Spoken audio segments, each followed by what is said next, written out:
I think just like any skill, you get better at your job. I mean, you get Yeah. better at managing your stress, and that's what being the leader of a company really is just managing the stress and managing everything and keeping everybody in the right direction.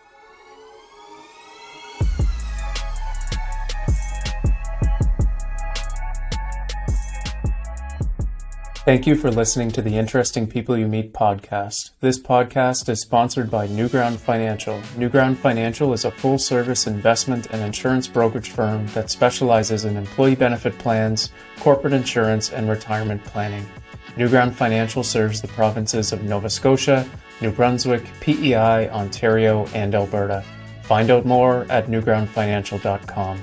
Thank you for liking, sharing, and commenting on the Interesting People You Meet podcast across all of your favorite listening platforms, including Apple Podcasts, Spotify, and YouTube. By doing so, you are ensuring that more great people just like you have the opportunity to hear from our guests.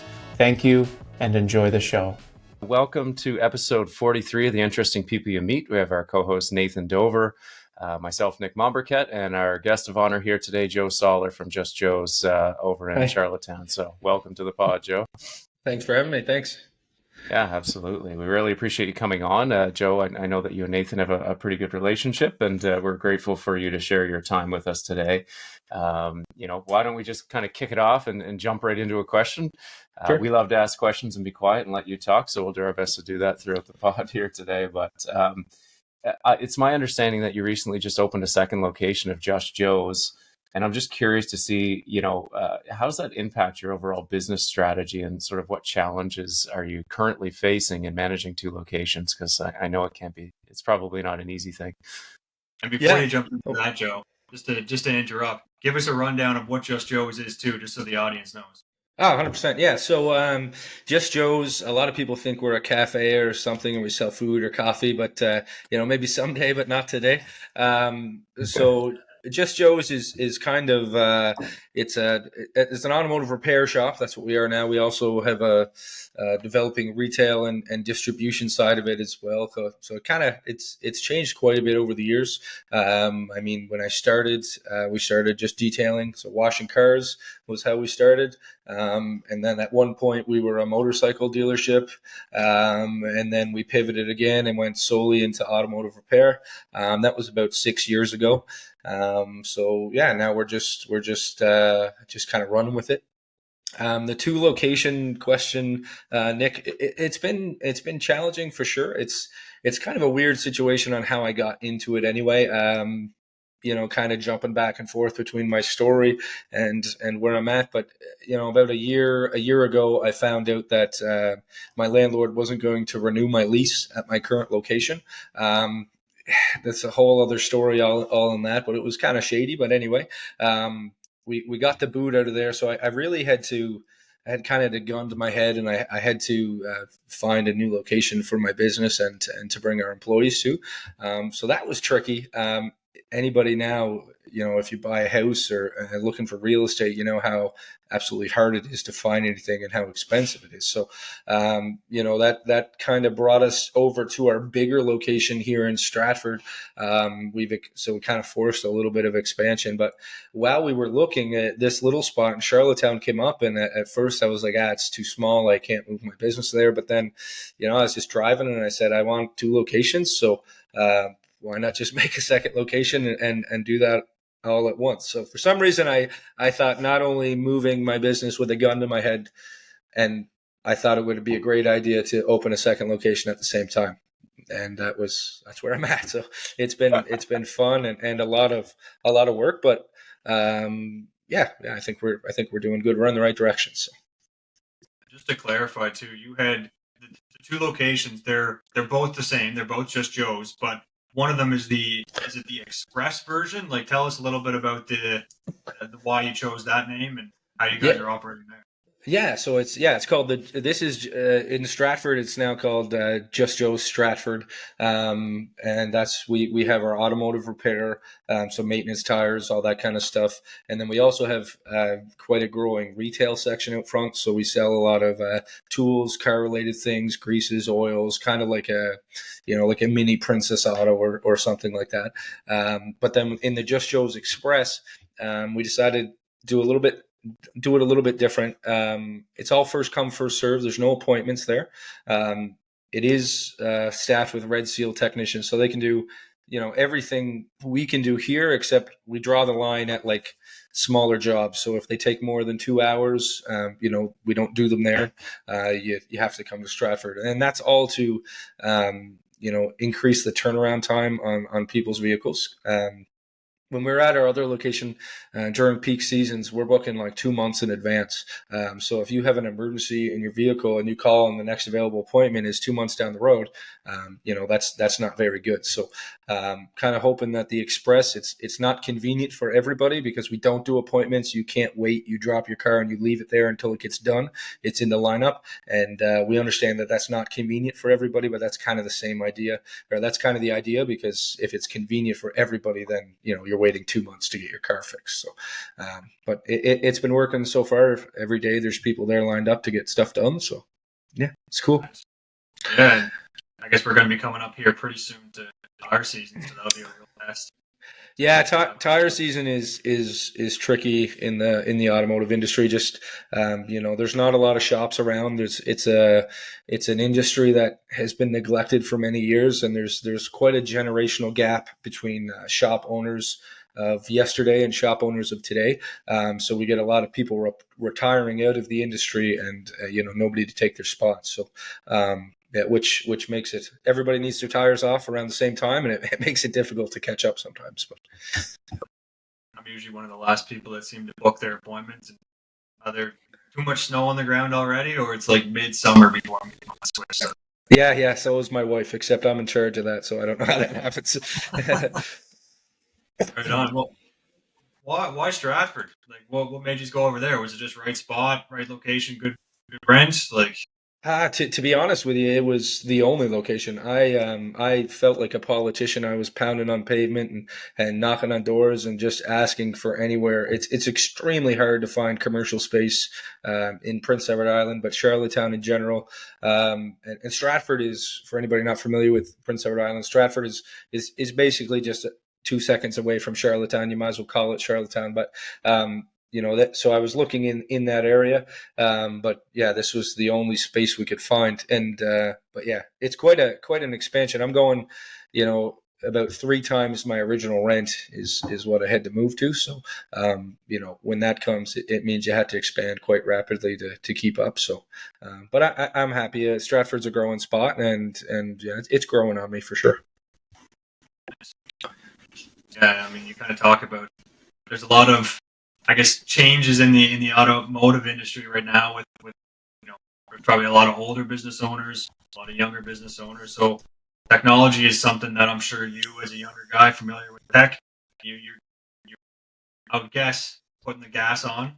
I'm just kind of curious, like, what technological advancements have you guys been using, and has it played a role in the success of your garage? I don't think it's so much the automotive industry. It excites me a lot to be in it, because it's an industry sector that really hasn't seen a lot of revolutionary changes in the past 30 years. I mean, really, to set yourself apart from others, you just got to clean your washroom, smile, and not have nudie calendars all over the wall, and you're better than the majority of the mechanics around. Unfortunately, that's just the way it was. So, I'm not. I feel like you can look at other industries around and say, these guys are really fighting for the customer, and they're really improving their business with customer service, and just translate a little bit of that to the automotive, and you're doing good. But I mean, as far as technological advances with customer service, I mean, we text our customers now about appointment reminders, but I mean, the dentist office has been doing that since the 90s. So I don't know, it's not really anything crazy. It's just, I think it's just keeping up with the rest of the world, but for some reason the automotive industry hasn't done it in the last 20 years. So there's a few examples of some modern-esque automotive repair shops, but nothing too crazy. Joe, I know it's early days, but managing multiple locations requires effective delegation to your team. So, how is it that, what is your approach, I guess, to empowering your team in both garages to make sure you have, consistent quality and customer satisfaction and that type of thing? Yeah, the old saying is customers always first, and it's not that way. The employee is first, and if the employee is happy, they take care of the customer. So, I think that's just rule number one. My wife calls me a millennial boss. Apparently, that's a thing on TikTok, where somebody comes in and says, "Oh, I was 10 minutes late," and I don't care. Just get your work done. I need a doctor's appointment. I don't care. Just get it done. And that, people are here. I feel like you should be here to. You work to live, not live to work. And I think if you treat everybody with respect and everybody knows that you guys are in this together and we're trying to build this place so it can better everybody's lives, everybody who works here, not just the guy at the top, then, I think if you get the right people, it just kind of runs itself, right? It's extremely difficult, don't get me wrong, but I think if you guard the culture and you treat everybody correctly and you get the right people in place, it makes it fun. Right, absolutely. You touched on culture, so can you describe or maybe share some of your process in and around culture? Like, what does culture mean to you? Yeah, that's a hard one. I mean, I love audio, I love books, and I listen to a lot of podcasts, and it's always about company culture, and I know what my company culture feels like and what it is, but I struggle a lot to put my finger on exactly what makes JustJoes to work here. But it's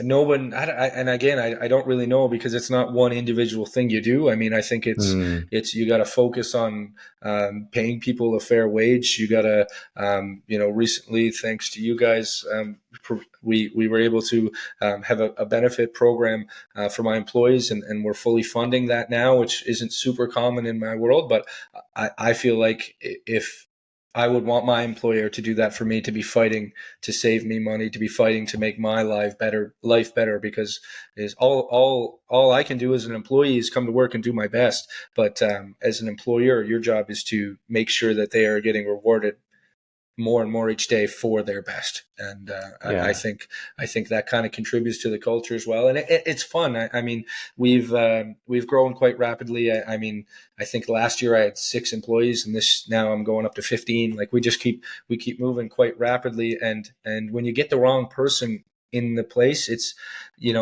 you don't have to know yourself whether they fit. The whole team just rejects that person. And it's not like, it's just like, you don't fit in the organization or your morals don't line up with us. And it's just like, bye. And that's okay. I mean, everybody, you gotta be prepared to let people go that don't fit, to protect your culture, I think.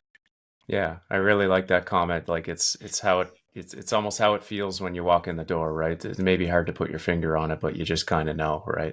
Yeah, I'm trying. Previous guest said the same thing. Yeah. Yeah, and I'm trying too, because I mean that scares me to death. Like my culture right now is that the customers have an amazing experience every time. I mean that's what we're known for is above and beyond customer service. But everybody says they have good customer service, right? So it's really hard to put your finger on. But I'm terrified that someday that's going to change. So I'm still trying to figure it out myself to make sure it doesn't. But maybe tomorrow. Sure. There you go. Culture is certainly a lot different for 6 people or 15. I remember actually one of our previous guests had brought up that it's really starting to be a culture at 15, 20 employees. So I'm sure you've noticed a lot of differences in the last couple of years just adding people. Yeah, I mean, you get new people, new ideas, new at-home lives, new religions, new ethnicities. It's really cool, really, because I mean, it's just your family just grows, and I don't know, everybody just has fun at work, and right now it's really cool time. I mean, and it's a super competitive market too. I mean, Red Seal techs can pretty much go anywhere. They probably pretty hard to get really experienced technicians just because of how I guess valued they are. So what makes you stand apart? Why are they coming to work at Just Joe's? Yeah, so the Red Seal part, the Red Seal technician, which is your certified Canadian certification. It's really hard to get people like that. I just hired one today. He started today, which is nice, but it took a long time to get somebody. But I think as we grow our business and as our name gets out there, we're starting to grow the reputation of a place that takes care of their employees. And I think the more and more that gets out, the easier it is to retain good talent. I've been looking for I just posted on Friday advertising for a service advisor, which is basically just front of the house, deal all with the customers and make sure the mechanics get their work orders and that kind of stuff. And, traditionally I'd get, one or two applications, but I have 35 resumes and I have 15 interviews booked this week. It's really cool. I've never had this problem before. And I don't know if it's just because we have a little bit of a goodwill going on in the community, but I'm excited. And yeah, I think if you focus on treating your employees before yourself, you really, you can't think of yourself before your employees. And if you do, I don't know. I don't think you're going to build a successful team because they see right through that. Right. So, but I think if you focus every day on improving your employees' lives, that you'll keep your people. And it's not just attracting good talent; it's retaining them, right? Because it's a lot of investment to bring someone on board any company. So, and you just said, word's obviously getting out, and in an ultra competitive, automotive market, brand is everything. So, how are you guys promoting your brand? Like, what aspects do you do? I know for one, I see you guys on social media all the time. So maybe tell me a little bit about your social media strategy, and what else are you doing to get the word out there? So brand is really important to me. I've always been a big fan of brands. So right off the bat, we always had merchandise for Just Joe's, whether it be hats or hoodies or shirts or anything like that. Not too many automotive shops you can go in and buy that. So we've been very big on our image, which is good. It helps with customer recognition. As far as social media goes, I don't really do a whole lot other than Facebook. I do some Google and that kind of stuff. Facebook, to be honest with you, it's something I got to sit down and focus. Just social media in general scares the crap out of me because it's all your eggs are in that one basket. And I feel like if anything was ever to go down or change or whatever, the amount of that's how I reach all my customers. So if that just disappeared tomorrow, it'd be scary. So, right now I focus on social media, on Facebook and that kind of thing. But I wish there was another alternative, to be honest with you. And I don't know, traditional media marketing too, they always come and they want my money, but they can't tell me why $4,000 a week or a month with a radio station is going to get me more than $300 a month in Facebook. And they can't. So, something's going to have to change, but I don't know what that is. It's interesting you say that. So before our call here, there's a bit of a disruption happening with like locally owned internet service providers who are kind of piggybacking on the big guys, but selling it for less. Yep. I like that. I think that's kind of cool. The big guys don't, but one of those providers recently has relaunched a home phone, and everyone's kind of like, what do you need a home phone for? Well, I have a family and the power goes out and my cell phone doesn't have reception. Now I'm thinking maybe I need a home phone. And yeah. I find that interesting. And my point is, one of the things that we've been talking about in our companies is, how do we create more reach, but how do we own that information and that list so we're not attached to a certain media outlet? I think like going back to a home phone is almost like going back to email addresses and how important that is. So if we own our own list of email addresses, it doesn't matter what social media platform we're using, but we can drip on our customers and add value that way, and potential clients and kind of build that and not be tied to it. Ideally, email doesn't go anywhere. So have you used email? And if you do, how do you use email?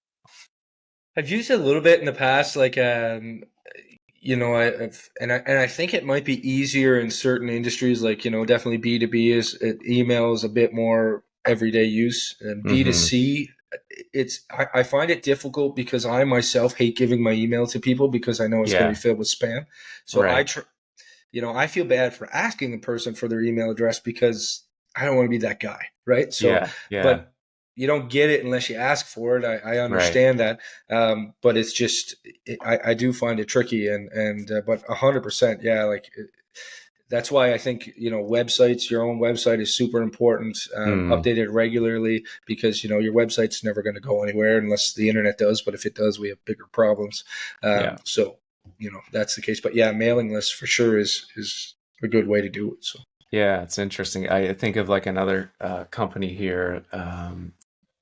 I was mentioning to Nathan a few weeks ago, I was like, they have like over 1,000 5-star Google reviews. And I was like, that's pretty impressive, right? I haven't searched you up to see what you have there, Joe, but one of the things that they do collect emails, and I am their customer, and they're in the heat pump industry. So what they like a few weeks ago, they were like, hey, big storm coming, like make sure you keep your heat pump clear, and here's what you need to do to adjust all the temperatures. And as a client, I'm like, huh, I didn't know any of that. Like, thanks for yeah, helping me, protect my investment. So those types of things like, hey, tire season's coming up. Those silly little reminders. I mean, I don't know. Now that I'm old, or at least I consider myself old with a family, like those things, like if you remind me to do stuff that I'm probably going to forget to do, I'm all in, man. yeah, no. It's an interesting thing. And I have a little bit of a mailing list, and I think it helps if you're just like, hey, I don't want to spam you. I promise. I just will Right. send Yeah. very few emails. It'll be information only. Yeah. And I think my apologies. I'm just getting over a man cold. Um, it's kind of similar to people just want to trust you with their email, right? They want to trust you with Right. your information. So I think it's as long as you honor that trust with no spam, you'll Hmm. probably be okay. Yeah, I think adding value is kind of really it. I'm just really curious on the second location and how it sort of grew out of necessity, but also the speed and turnaround piece is really unique and interesting. It reminds me of like kind of like a quick oil change place or something like that, but I'd rather go to a mechanic who's gonna.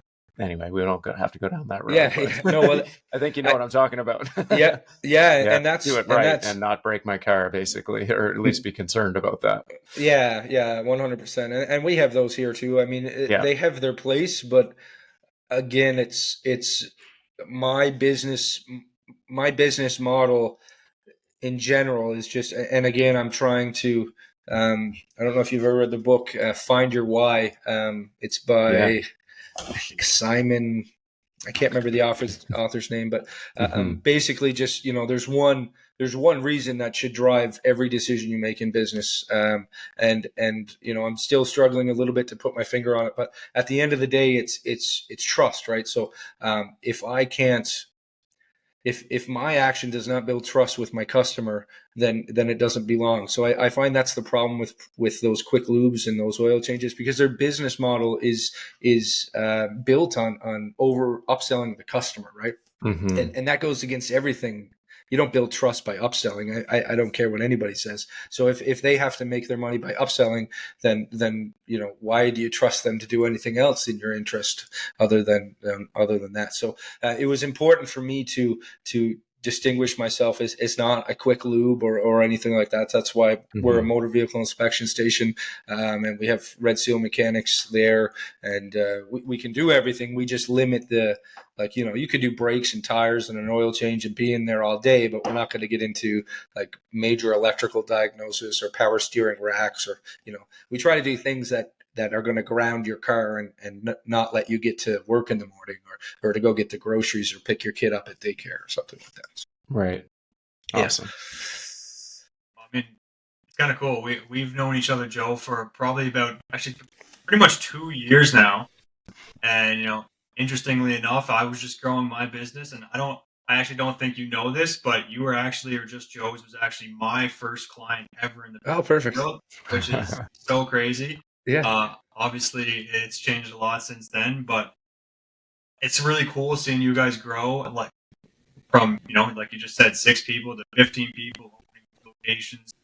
Yeah, you kind of talked about all the positives, how great it can be, but there's obviously a lot of challenges. So if you were to go back 2 years today, kind of knowing what the plan was going to be now, what would you have changed? And tell us a little bit about some of the challenges. Yeah, I mean, I probably have to go back a little farther than 2 years, probably. But so Just Joe's has been going for actually 2024 is our 10th anniversary. So it's 10 years now. But like I said at the start, we were, so my uncle and I, we went into business together. His name is Joe and my name is Joe, and that's where the Just Joe's comes from. He's retired a couple years ago now. So when we first started, we're both very entrepreneurial and we got into the car washing business. So we moved from, a 700 square foot building with just one guy, washing cars. So that's kind of where we started. And then we expanded, over the years we've grown and done lots of stuff. But to be honest with you, if I knew what I knew now 10 years ago, I probably would have told myself not to go into business, because I mean, it's rewarding. Don't get me wrong. Now I really can't think of myself doing anything else, but there was a lot of nights where I did not get any sleep and deep depressions and just there was a lot of rob Peter to pay Paul. And, just like any business when you get started, and eventually you're in so deep, you can't quit anyway. You just got to keep going and keep growing. And I unfortunately now back with the expansion, I'm just still getting over another big hurdle here, but I feel the future is going to be good. But it's there's a lot of challenges as a small business owner from, that can range from anybody though. Small business is pretty vague, but everybody thinks you own your own business, it must be great. But I mean, I think there was one year, my T4, I made $7,800 in a whole year. I don't even know how I lived or what I did or what, but I don't. Yeah, it's pretty tough sometimes for sure. Yeah, it's be tough. I mean, very similar to kind of the first couple of years in any business. I went through it. I'm sure Nick went through it, and yeah. You bet. Yeah, Absolutely. it's no different. I mean, every business is basically the same. The numbers just get bigger. I mean, it's all the same. The principles are the same. It's just, yeah, it's a big game of poker, really, and there's a lot of skill in it, but it takes some things to fall your way, and for sure, there's definitely an aspect of being in the right place at the right time with a lot of business. There is, and I think it's something Nathan and I talk about too quite a bit. Is it doesn't, I don't know, it doesn't necessarily get easier as your business grows. You just, as a leader, learn how to deal with things faster, maybe more efficiently, and things don't bother you perhaps as little things as much as they used to 10 years ago. Would you say that's true, Joe? Like something that maybe kept you up at night 10 years ago, at this point, whatever, we'll get through it, or Yeah, for sure. I mean, I think just like any skill, you get better at your job. I mean, you get yeah. better at managing your stress, and that's what being the leader of a company really is just managing the stress and managing everything and keeping everybody in the right direction, keeping everybody Mm-hmm. focused on the same goal. And it's definitely things get easier in that way, as you go on, for sure. But Joe, yeah. so for any aspiring entrepreneurs or current entrepreneurs who are maybe in that space of, oh my goodness, I feel like I'm stuck, or maybe, do you have any coping mechanisms that you've developed or you work with, either a network that helps you, or, you mentioned you like to read and listen to podcasts. For me, that's very helpful. But, what sort of tools do you use to help you get through those rough times, or prepare for them when it's not so rough? So I'd say, a lot of roughness comes out of, and the same, for me when I was younger, because I started this business when I was 21, right? So I'm still learning a lot of life skills at that point, right? So, and a lot of times it's easy to bury your head and ignore the problems and hope they go away. And procrastination is a terrible thing for sure. I think one of the biggest things that anybody, individual or a small business, they just need to communicate. Like if if you're behind with the government, call them up and talk to them. Don't leave them, don't run away from people, because they will find you. If there's an issue with a customer, talk to them, figure it out. What can we do to make this better? Because, whatever problem you're having, it's likely not life and death, and you will get through it. You just need to, deal with it head on, and get to the other side of it. Because it doesn't get any better, for sure. But as far as sorry, I had another thought about that. As far as dealing with your issues, you also have to remember that if there was no issues, then something's wrong. I mean, you always have to be expanding. If you're not expanding, or not necessarily expanding, improving, changing, thinking about the way you do business, that if you're staying still, someone is catching up or someone is passing you. And so I think unless you're always expanding, or always, thinking the way you do things, which generates problems, because, that's what it is, then you're not going in the right direction. So issues and problems and stumbling blocks and challenges are how you learn in life, and how you get better, and how you improve. And if you're not learning, then like I said, you're probably failing. So it's okay to be stressed. Great advice. Yeah, absolutely. If you don't have problems, you're not doing anything. Exactly. Yeah. It's good. It's good. Cool. Nathan, anything else? Any other questions? I think that was pretty good. It's interesting you kind of mentioned it, Nick, that it doesn't really get easier. Obviously, things can be super stressful that 3 years ago that just kind of got to let go now. You tell me that all the time. It's probably not a big deal. Maybe I see it as a big deal. Joe, I'm sure, you have a customer that's just upset, and it may be just super top of mind right now, and you're freaking out internally, but it may not actually have been your fault. It's just stuff you got to let go. And yeah, I mean, I struggle with that. I find it hard to manage all that stuff too. So just interesting to hear. Yeah, especially customers. I find that very difficult. Like, I take it very personal if a customer has a problem, and especially if, because, maybe somebody made a mistake or didn't handle the situation properly. But, I really do. It hits home when someone is upset, but I mean, you can't please everybody too, right? So. No, it's true. And it just highlights the fact that you have a high standard for, high standards, right? You want your business to reflect your values, and that's okay. Awesome. Well, hey, Joe, thank you for joining us here. You should add a little coffee shop. Not that we need to tell you what to do, but this is the first thing I said to Nathan the other day, and I'm sure you've heard it a million times. I would love to go to a little Just Joe's in your shop when my car gets fixed. That would be super funny. It would be cool. And I mean, and that could, I think, at the Just Joe's Express we have now, the building doesn't really lay itself out well for waiters. But I think if you could come down and hang out and have a coffee and wait for your car to get done, I think that would be pretty cool. You probably want to support On Island, but we do have some clients over here who sell nice espresso machines and roast good beans. So if you need an intro, we'll let you know. It's a good. No, that sounds good. No, sure. I like it. Yeah, that would be fun. Awesome. Well, hey, Joe, thank you so much for joining us here on episode 43 of the podcast. Great to meet you, Joe. Where can people find you? You mentioned there's some socials and whatnot. Where are your exact locations? And we'll end on that. Yeah, perfect. No, thanks for having me, guys. I love talking. I mean, I like just get my brain moving and thinking, and I could do this every day. So thanks a lot. I like it. Thank you. Yeah, you can find us at justjoes.ca.